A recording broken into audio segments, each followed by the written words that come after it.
Muy buenas tardes nuevamente a una sesión más de Diálogo Abierto desde los estudios de Forest City, donde estamos haciendo una recorrida sobre el libro de los Hechos, estudiando los principios que rigieron a aquella iglesia que todos queremos ser parte, pero preparándonos incluso para ser parte de una iglesia final que dice que va a ser más poderosa. Pero hoy vamos a discutir algo interesante y vamos a tratar de responder la pregunta si está bien responderle a un dirigente religioso cuando se está yendo, digamos, de los cursos que requiere el Evangelio. Bueno, eso vamos a analizar hoy en nuestra discusión de Diálogo Abierto. Estoy acá con Sammy y con Ángelo, estamos nuevamente juntos, ¿cómo están? ¿Bien? Muy bien, gracias a Dios. Bueno, vamos, ¿están listos para el estudio de hoy? Totalmente. Muy bien, entonces, Ángelo, ¿puedes orar? Sí, claro que sí. Querido Señor, como siempre te pedimos que sea tu Espíritu el que nos dirija, que nos ayudes a entender el texto, que podamos encontrar revelación de Jesús en lo que vamos a analizar hoy y que nos enseñes cosas nuevas ocultas que no conocemos, Señor. Gracias por ser el Dios que eres. Te lo pedimos en el nombre de Jesús. Amén. Amén.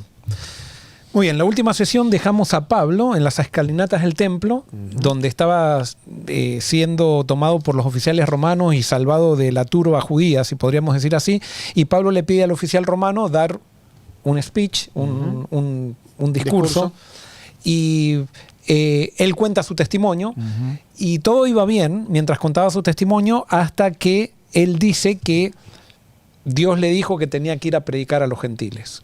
Y eso fue lo que a esa gente judía los airó. Y vamos a ver entonces qué es lo que pasa. Vamos, Hechos capítulo 22, versículos 22 en adelante. ¿Qué dice? ¿Lo tiene? Sí. Dice, la multitud escuchó hasta que Pablo dijo esta palabra. Entonces todos comenzaron a gritar, llévense a este tipo, no es digno de vivir. Gritaron, arrojaron sus abrigos y lanzaron puñados de polvo al aire. Muy bien, hay una cosa que quiero destacar.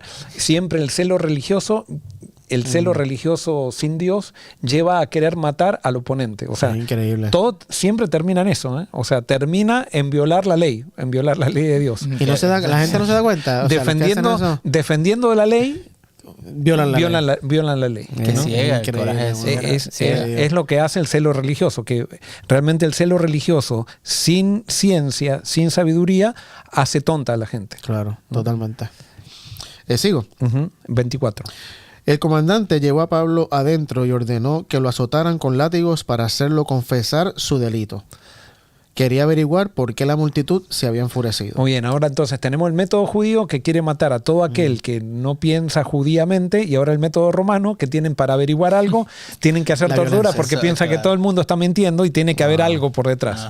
Entonces dice, vamos a torturarlo porque no puede ser que lo odien tanto por una cuestión de ir a predicar a los gentiles nomás que lo quieran matar por eso. Tiene que haber algo, tiene que haber algo más. Entonces en ese contexto ahora entra la fuerza romana, los métodos romanos, ¿no? Versículo 25. Cuando ataron a Pablo para azotarlo, Pablo le preguntó al oficial que estaba allí, ¿es legal que azoten a un ciudadano romano que todavía no ha sido juzgado? Cuando el oficial oyó esto, fue al comandante y le preguntó, ¿qué está haciendo? Este hombre es un ciudadano romano. Entonces el comandante se acercó a Pablo y le preguntó, dime, ¿eres ciudadano romano? Sí, por supuesto que lo soy, respondió Pablo. Yo también lo soy, dijo el comandante entre dientes, y me costó mucho dinero. Pablo respondió, pero yo soy ciudadano de nacimiento. Los soldados que estaban a punto de interrogar a Pablo se retiraron velozmente cuando se enteraron de que era ciudadano romano, y el comandante quedó asustado porque había ordenado que lo amarraran y lo azotaran. Muy bien, entonces acá tenemos algo. La ley. Sí. El Imperio Romano era el gobierno de la ley, y todos ante la ley, o sea, tenían que... ¿cómo se dice? Bueno, todos estaban atados a la ley. Claro. Y entonces lo interesante de esto, que esto nos ayuda a entender algunas cosas o intuir algunas cosas de fondo, era que cuando Pablo dice que lo van a osatar y él dice yo soy ciudadano romano, les da mucho miedo porque estaba prohibido.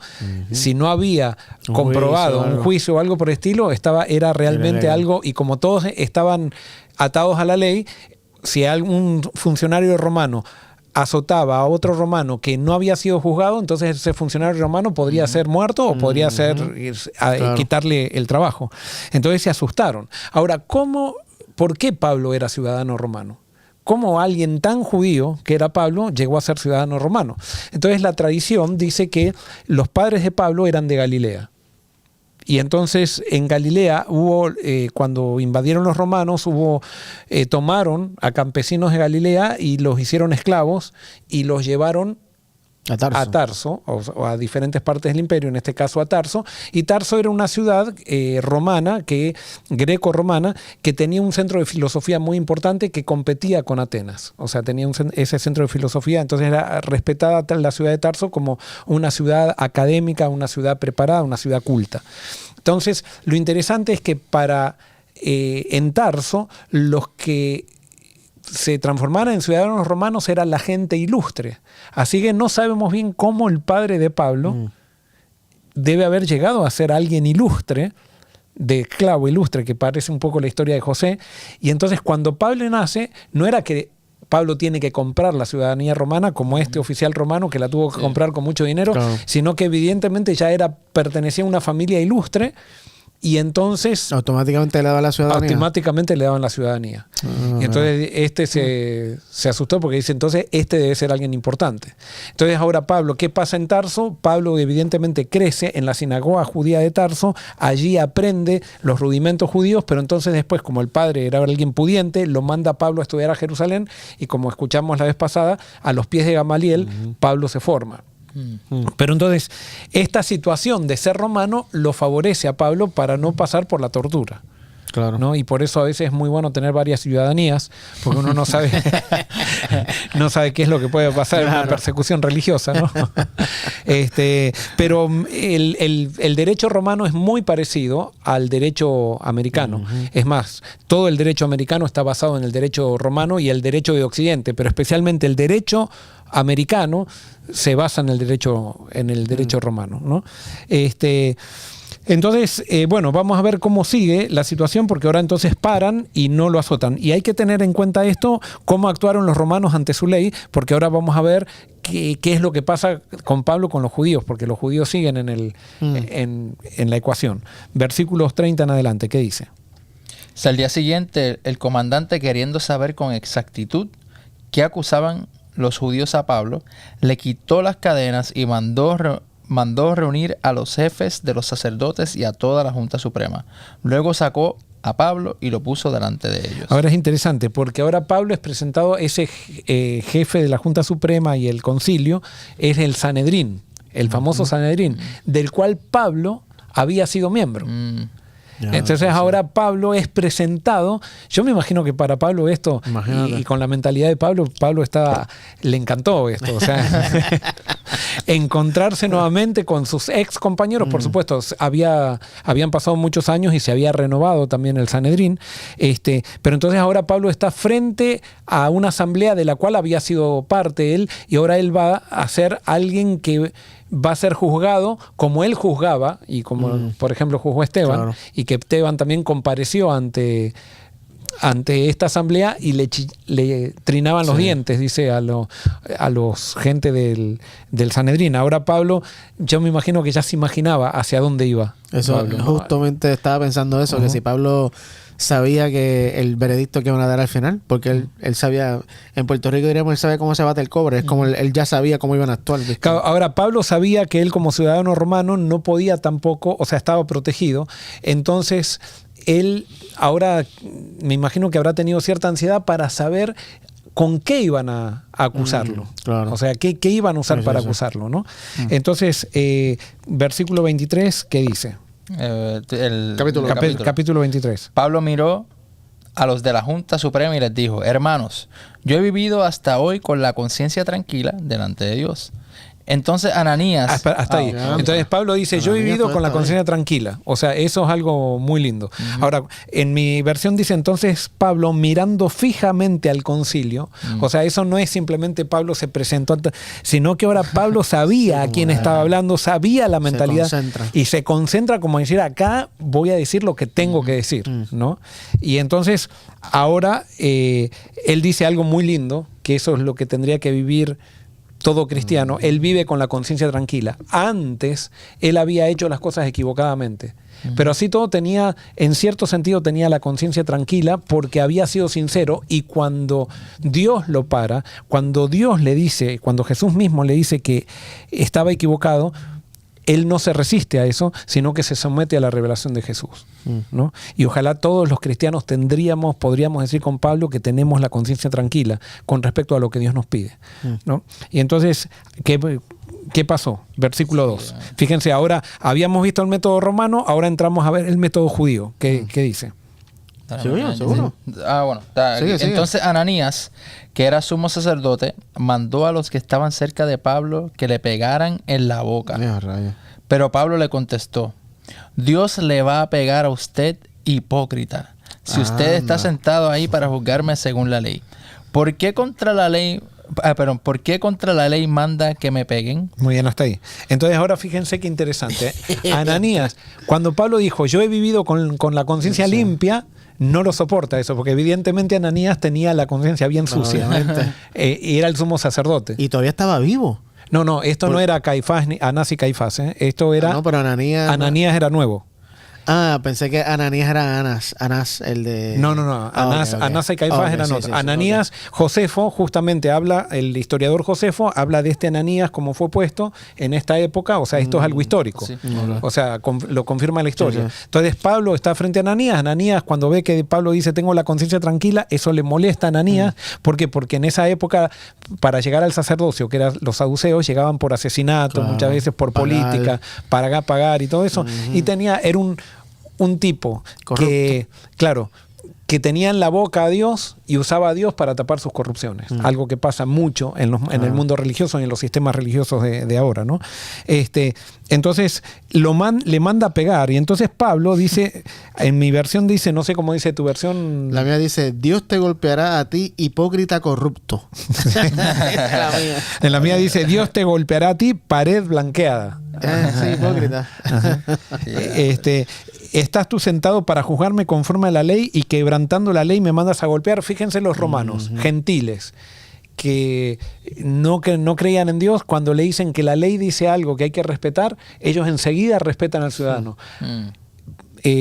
Ananías se molesta con lo que Pablo dice, y la ley judía decía que si para castigar a alguien tenía primero que pasar por un juicio también. Pero Ananías, defendiendo la ley, está dispuesto a pasar por encima de la ley. O sea que era peor, claro. Todavía eran peor que los romanos. Sí. Totalmente. Diciendo, y se enojaban cuando Pablo decía que Dios los había mandado a evangelizar a los gentiles. Se llenan de rabia, pero ellos son peores que los romanos. Increíble. Impresionante. Eso es lo que hace la religión tóxica. La religión tóxica, y esto no era un problema judío, esto es el problema de la religión tóxica. La religión tóxica le hace pensar a una persona que es un diablo, que es mejor que aquel que acusa, ¿no? Claro. Es terrible el engaño que produce. Y va justo con lo que también comentábamos esta semana en Estudiamos Juntos, de cómo a veces ponemos o queremos proteger más la organización que a un individuo. O sea, por proteger la organización o proteger la institución, estamos dispuestos a matar, a acusar falsamente, o sea, todas estas cosas, pero con tal de proteger esto, porque esto es de Dios. Sí, no, O sea, es el colmo de la en el hipocresía. nombre de Dios hacemos eso, pero realmente el que protege una institución es porque se está protegiendo a sí mismo. Claro. No le interesa a Dios. Exacto. O sea, está Dios protegiendo es la máscara. la plataforma con la cual se siente seguro, en la cual ha hecho un ambiente donde es reconocido, y entonces está defendiendo su propia comodidad, ¿no? Entonces, ¿qué fue lo que pasó? Cuando entonces lo golpean a Pablo, y Pablo le dice eso al sumo sacerdote, el versículo 4. Sí, ¿sabes? Sí, dice, los que estaban presentes le dijeron, ¿así insultas al sumo sacerdote de Dios? Pablo dijo, hermanos, yo no sabía que fuera el sumo sacerdote, pues en la escritura dice, no maldigas al que gobierna a tu pueblo. Muy bien, entonces ahora Pablo pareciera que va para atrás, ¿no? O sea, porque le dice, paré blanqueada, hipócrita, y eso, y le dice, ¿estás insultando al sumo sacerdote? ¡Ah! No sabía que era el sumo sacerdote. Entonces, la pregunta es acá, y por eso esta era la pregunta del programa que hicimos. ¿Hasta qué punto Pablo hizo bien en decirle al sumo sacerdote que era un hipócrita y un corrupto? O sea, ¿fue una falta de respeto de Pablo eso o no? Bueno, Jesús se lo decía a los fariseos también. Constantemente. Claro, y Pablo, ¿por qué pide disculpas? No sé. Y incluso entonces, ahí viene, entonces yo sé que esta te va a gustar a vos. O sea, porque ahí viene, o sea, Pablo pide disculpas y cita la Biblia, incluso cita el Antiguo Testamento para decir, tengo que pedir disculpas porque la Biblia dice que no hay que insultar a un sumo sacerdote. Para mí la pregunta es, porque obviamente son dos reacciones diferentes, opuestas. ¿Cuál estuvo bien y cuál estuvo mal? Para mí, no sé. De pasada, la primera es como que, y se puede interpretar de las dos maneras también, es como que tal vez Pablo, por el miedo o por los puños que le estaban dando, se molestó y ahí le contestó cuando no tenía que contestar así. En un arrebato de ira. Claro. Pero puede ser lo opuesto también. Puede ser que esto estaba correcto, independientemente de que fuera el sumo sacerdote, que estuvo bien hablarle así. Entonces, tal vez el pedir disculpas, ay, ¿cómo es el sumo sacerdote? Porque siento también como que de la manera en que yo le hablo a alguien tiene que ser la misma a todo el mundo. No importa que tú seas el presidente del país o el barrendero, tengo que hablarte de la misma manera. No porque tengas una posición, tengo que cambiar mi actitud. Correcto. Para mí, o sea, si le debemos respeto a todos. Exacto. O sea, Pablo tenía que respetar al sumo sacerdote como al barrendero, como al oficial romano, y eso, en ese sentido. ¿Y él sabía que era el sumo sacerdote? Aparentemente no. Aparentemente hay varias interpretaciones con respecto a esto. Porque no está... Claro. Ellos sabían quién era el... Pero la pregunta es, ¿importa que él supiera o no? Bueno, porque él dice, yo no sabía. ¿Será que lo está diciendo como que tirándosela de que no sabía, haciéndose el bobo? Sí. No, lo que pasa, esta es la interpretación. Como se dice que Pablo era corto de vista, entonces él no pudo identificar que era el sumo sacerdote. Bueno, esa puede ser una opción. Pero está mal igual. Está mal que se retracte. Disculparse porque es el sumo sacerdote. Es como dice, si no fuera sido el sumo sacerdote, estaba bien. ¿Entiendes? Claro, entonces hay otra interpretación que dice, Pablo no sabía, posiblemente en eso está siendo veraz, o sea, yo no sabía que era el sumo sacerdote, y entonces él después en el versículo 3, que no lo sabemos porque no lo escuchamos, no, el 5, Pablo habla sarcásticamente. Y dice, no sabía, hermanos, que fuera el sumo sacerdote porque escrito está, no maldecirás a un príncipe de tu pueblo. O sea, algunos dicen está hablando con sarcasmo, como diciendo le está reclamando que él sí guarda, él respeta la ley. Por eso fue que me reí ahorita, porque yo lo tomé de esa manera. Como que yo pensé que le estaba haciendo sarcástico, como que se supone que tú seas el líder, entonces ok, pues mira, es verdad, la Biblia dice que hay que respetarte. No sé. La otra posibilidad es que Pablo realmente haya reaccionado de una manera que ni el sumo sacerdote se lo merecía, porque Pablo tenía un carácter, nosotros sabemos que tenía un temperamento bastante fuerte. Y entonces después, cuando él se da cuenta que reaccionó de una manera demasiado fuerte, a pesar de que era una injusticia, sí, se disculpa. Se disculpa, ¿no? El tono de voz quizá de Pablo no habrá sido... Cambió. Pero no era... Yo no creo que Pablo era por miedo, que estaba haciendo esto por miedo para que no le peguen más o algo por el estilo. O sea, porque vemos que Pablo en ese sentido era una persona que no tenía miedo. No le importaba que lo apedreen, no le importaba... Claro, pero a la misma vez, ¿por qué hizo el voto con los judíos? ¿Ya hizo el voto con los judíos? Sí, ¿no? sí, ya lo había hecho. ¿Hizo el voto por miedo? Sí, por quedar bien con todos. Claro, entonces, o sea, a lo que voy es, no estoy criticando a Pablo, pero Pablo era un ser humano, ¿viste? No era un superhombre.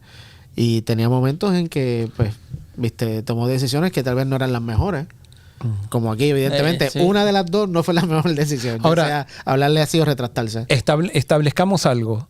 ¿Es necesario decirle las cosas a un dirigente religioso cuando hace las cosas mal? Yo creo que sí, pero hay que hacerlo con amor. Yo creo que aquí se le fue la mano. Entonces, también el lugar también, yo pienso que también hay un momento, un lugar y espacio para hacer las cosas. O sea, no es lo mismo que yo te tome un lado y te diga algo en privado a que yo frente a todo el mundo te empiece a acusar de cosas sin haber tenido una conversación contigo. Claro, acordate que él empieza a hablar y dice, tengo la conciencia tan tranquila, y de repente viene un... Sí. O sea, le ¡Pam! pegan Son con puños. todo en la boca. A mí me realmente me... cualquiera se molestaría. O sea, y más si viene de un dirigente que dice servir a Dios. O sea, yo creo que Más rabia. no sé si decir, la acusación de Pablo no está mal. El problema es la forma que quizás la hizo. Sí. Pero a veces la gente, sea un dirigente religioso o un barrendero, necesitan saber las cosas como son. Y entonces la pregunta es, ya que tenemos alguna referencia de Jesús con respecto a esto, y vamos a Juan capítulo 18, versículos 18 y 19. 18 en adelante, vamos. 19 en adelante. ¿Capítulo qué? 18, versículos 19 Ok. al 22. Dice... Al 24. Ajá. Adentro, el sumo sacerdote comenzó a interrogar a Jesús acerca de sus seguidores y de lo que les había estado enseñando. Ahora fíjense la respuesta de Jesús a esto, ¿no? Jesús contestó, todos saben lo que enseño. He predicado con frecuencia en las sinagogas y en el templo donde se reúne el pueblo. No he hablado en secreto. ¿Por qué me haces a mí esa pregunta? Pregúntales a los que me oyeron. Ellos saben lo que dije. Entonces uno de los guardias del templo que estaba cerca le dio una bofetada a Jesús. ¿Es esa la forma de responder al sumo sacerdote?, le preguntó. Y Jesús le contestó, si dije algo indebido, debes demostrármelo. Pero si digo la verdad, ¿por qué me pegas? Entonces Anás ató a Jesús y lo envió a Caifás, el sumo sacerdote. Jesús se podría haber quedado callado ahí. Como hizo anteriormente. Como hizo anteriormente ante los romanos, claro, ignorantes, que simplemente estaban divirtiéndose. Jesús ahora estaba frente a gente que decía servir a Dios. Y no se quedó callado. No lo insultó, claro, tampoco. Pero le puso un límite. Claro, no, y le habló con la razón. O sea, es como que si dice algo Estamos en la malo, respuesta. si no, porque, Exacto, si digo la porque verdad, hiciste lo que hay hiciste. pegar. A veces nosotros pensamos que hay ciertas personas que se merecen nuestro respeto y otras no. De acuerdo a lo que entendemos por la Biblia, todos se merecen nuestro respeto. Pero todos también se merecen nuestra sinceridad. Y podemos ser sinceros con todos. Más allá de que nos equivoquemos en nuestra sinceridad a veces en decir algo, pero acá, por ejemplo, los hechos, tanto en lo que pasaba con Jesús como en lo que pasaba con Pablo, estos dirigentes estaban haciendo cosas mal. No, aparte de que también muchas veces, y no digo que este sea el caso de los dirigentes, pero hay personas que hacen cosas que están mal sin saber, o sea, sinceramente piensan que están bien, y hasta que otras personas no les dicen, mira, pero esto está mal por esto y esta otra, no dicen, diante, mira, no lo había visto así. O sea, es como que uno, al no recriminarle, pero al confrontarlos o decirle que lo que estuvo está mal, los puedes ayudar a ellos mismos a decir, ¿tú sabes qué? Tienes razón. No sé, viste, también se puede dar esa... Una de las cosas, dinámica. por ejemplo, que en el Antiguo Testamento decía, no maldecirás a un príncipe de tu pueblo. Eso está en Éxodo capítulo 22, creo también. Allí en Éxodo, en el original, dice, no maldecirás a tus dioses. O sea, porque a los príncipes del pueblo dice, no maldecirás a Elohim. O sea, y está refiriéndose a los jueces y está refiriéndose a los gobernantes, no se está refiriendo a Dios. O sea, eran considerados a un nivel como representaciones divinas. Claro. Ese era el concepto del Antiguo Testamento. En la medida que vamos creciendo, vemos, después cuando se va desarrollando la historia, vemos que David, cuando puede matar a Saúl, él se frena, posiblemente también por esto, y dice, yo no voy a tocar la vida del ungido de Dios. Y entonces es el ungido. Y entonces al ungido no hay que tocarlo. Y entonces es interesante porque después venía, por ejemplo, alguien a David que no era un ungido de Dios, entre comillas, ni nada por el estilo, y se equivocaba y lo hacía pedazo. Entonces llegamos al Nuevo Testamento y ahora esa orden no es que es anulada, sino que es ampliada, y Jesús y los apóstoles nos muestran de que todos somos ungidos por Dios. O sea, todo cristiano es ungido por Dios.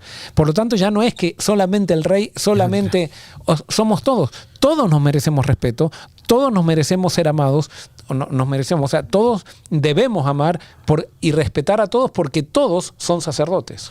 O sea, desde ese punto de vista, entonces, David debió perdonarle la vida a todos sus enemigos, como se le perdonó a Saúl. Totalmente, pero no tenía esa luz. Claro. Entonces llegamos al Nuevo Testamento y se amplía, no la anula. El Nuevo Testamento no anula las cosas buenas del Antiguo Testamento, sino que las amplía para hacerlas generales para todos. En Jesús todo se hace general. Brutal. Y por eso todos somos hermanos. En Jesús ya no es prójimo el hermano judío. Mi prójimo también es el pentecostal, si digamos, es el católico, es el ateo, es el satanista. Todos son hermanos míos. Y es interesante que traiga eso, Joel, porque muchas veces, como no entendemos eso tal vez, o no lo queremos entender, usamos las acciones de las personas del Antiguo Testamento para justificar que el ungido de Jehová no, pero a todos los demás, olvídate, los aniquilo. Cuando realmente lo que tú dices, Jesús lo que enseñó, no, es que todos tenemos que tratarlos con amor y con respeto y con todo lo demás, a todos, independientemente de quién sean. Entonces Pablo, bueno, ahí está frente al Sanedrín, y Pablo, como conocía al Sanedrín y él usa estrategias humanas que no están mal cuando no estoy infringiendo un principio divino, ¿no? Que eso lo hacía Jesús, por ejemplo, cuando venían y le preguntaban con qué autoridad tú dices esto. Entonces, a propósito, Jesús le decía, a ver, dígame con qué autoridad predicaba Juan el Bautista. Entonces, como ellos sabían que todos querían a Juan el Bautista, ellos no se animaban a seguir interrogando a Jesús por miedo a que sean apedreados por el pueblo. Y no era que Jesús quería que el pueblo apedreara a esta gente, sino que utilizaba las mismas trampas de ellos para que ellos caigan en su propia trampa. Claro. Y ahora Pablo hace exactamente lo mismo que Jesús. Y fíjense lo que pasa, versículo 6 en adelante. Luego, dándose cuenta de que algunos de la junta eran del partido saduceo y otros del partido fariseo, dijo Pablo en voz alta: hermanos, yo soy fariseo, de familia de fariseos, y se me está juzgando porque espero la resurrección de los muertos.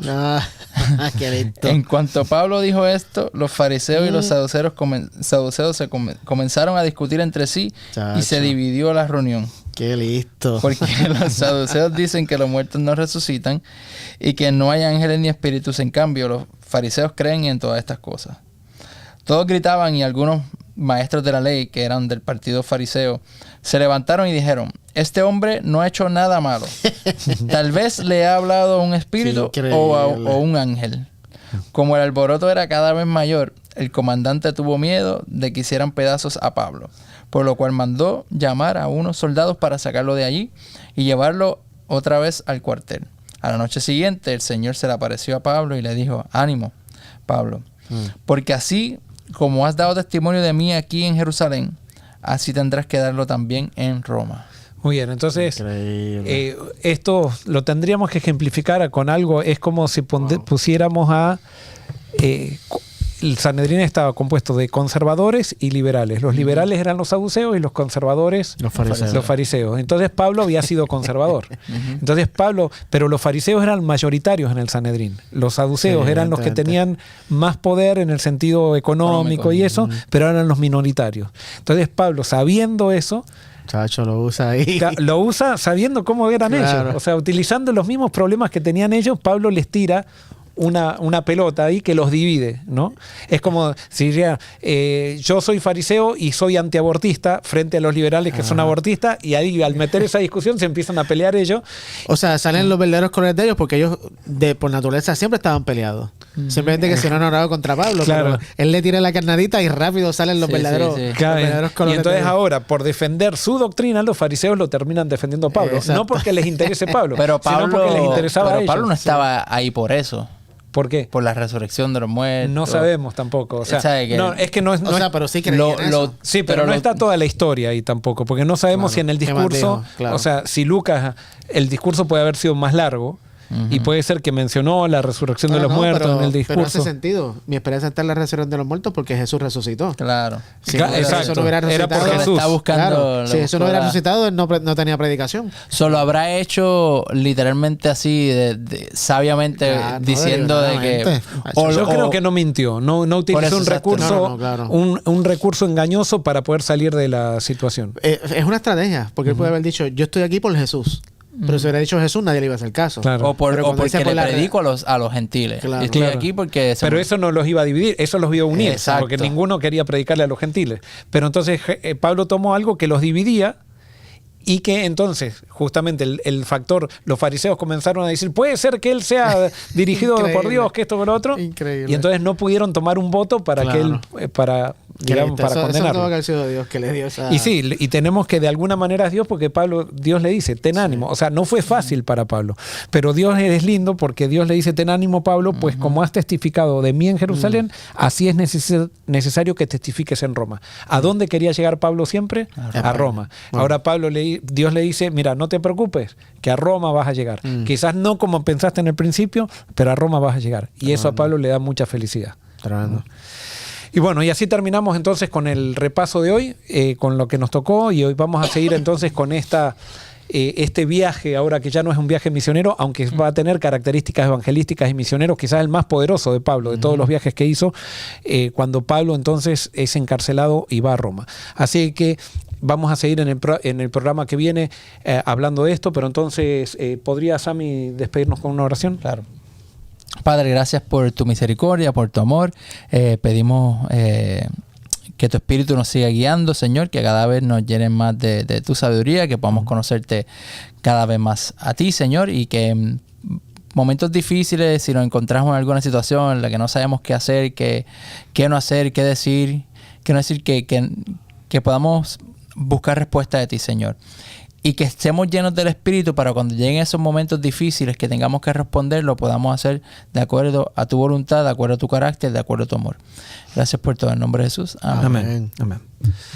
Muy bien, para finalizar este programa simplemente queremos hacer un pequeño anuncio para que ustedes se vayan preparando, para que sepan, para que lo compartan, y es la Escuela de Discipulado Orgánico. Nosotros acabamos de terminar una Escuela de Discipulado Orgánico hace unos 2 meses, que fue muy, muy linda, muy bendecida. Vino gente de diferentes países, tuvimos 10 días aquí, realmente donde hicimos amigos, donde salimos motivados para la misión.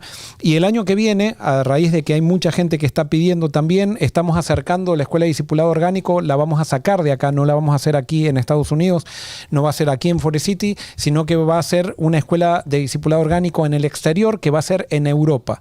Así que queremos ya ir diciéndoles, no les vamos a dar ahora los detalles, posiblemente en unas semanas van a ir saliendo, le vamos a presentar todos los detalles, pero va a ser en Europa y especialmente en el país de España. En España vamos a tener nuestra próxima Escuela de Discipulado Orgánico, y creemos que las personas de todos los países que les guste y que no hayan tenido la oportunidad de participar en una Escuela de Discipulado Orgánico, los motivamos para que hagan planes de estar, porque va a ser una experiencia inolvidable.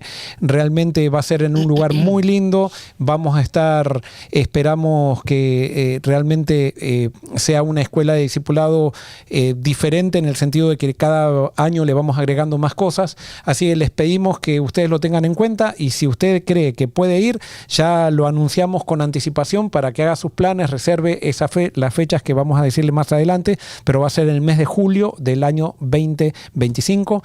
La Escuela de Discipulado en Europa va a ser una Escuela de Discipulado internacional. Dios los bendiga, seguimos en contacto, y no se olvide de que estamos todos preparando camino para la venida de Cristo.